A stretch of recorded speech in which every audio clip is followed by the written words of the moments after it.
अस्सलाम वालेकुम दोस्तों। वक्त व्लॉग सां गॾु ऐं वक्त बोज़दार नाज़रीन ICC चैम्पियंस ट्रॉफ़ी 2025 शुरू थियण में बाक़ी कुझु ॾींहं वञी बचिया आहिनि। 19 तारीख़ ते हिन टूर्नामेंट जी शुरूआति थींदी ऐं 9 मार्च ते हिन जी फाइनल आहे। जेकॾहिं इंडिया फाइनल में पहुचे थी त पोइ इहा फाइनल थींदी दुबई में।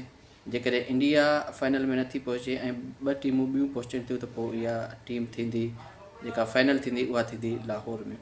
सो हिन वक़्तु टीमनि जे आमद जो सिलसिलो जारी आहे। अफ़गानिस्तान, साउथ अफ्रीका, न्यूज़ीलैंड ऐं अॼु ऑस्ट्रेलिया जी टीम हिन वक़्तु पाकिस्तान पहुती आहे। ऐं पहिरीं मैच जेका अॼु थियण वारी आहे ICC चैम्पियंस ट्रॉफ़ी जी, उहा आहे दिफ़ाई चैम्पियन पाकिस्तान ऐं न्यूज़ीलैंड विच में। ऐं इहा मैच थींदी कराची जी नेशनल स्टेडियम में। सो तयारियूं हिन वक़्तु मुकमल कयूं पियूं आहिनि। जेका स्टेडियम जी जेका रिनोवेशन वारी कमु आहे उहो फाइनल थी चुको आहे। स्टेडियम हींअर जदीद तर्ज़ ते ठहियल आहिनि। ऐं अव्हांखे इहो ॿुधाईंदा हलनि त हिन टूर्नामेंट में 8 टीमूं हिसो वठी रहियूं आहिनि, जंहिंमें अफ़गानिस्तान बि शामिलु आहे, साउथ अफ्रीका शामिलु आहे, न्यूज़ीलैंड, पाकिस्तान, इंडिया, ऑस्ट्रेलिया समेत इंग्लैंड जी टीम बि इन टूर्नामेंट में शामिलु आहे। सख़्तु मुक़ाबिलो थींदो। असीं अव्हांखे इन पंहिंजे पेज ते हिन मुक़ाबलनि बाबति आगाह कंदा रहंदासीं।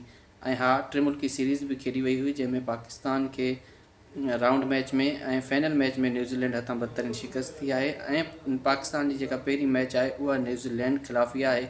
सो पाकिस्तान जी कारकर्दगी हिन वक़्तु सवालिया निशान आहे। पाकिस्तान जी टीम कंहिं ॾींहुं हली पए त 353-54 रन्सूं बि आराम सां चेस करे वञे।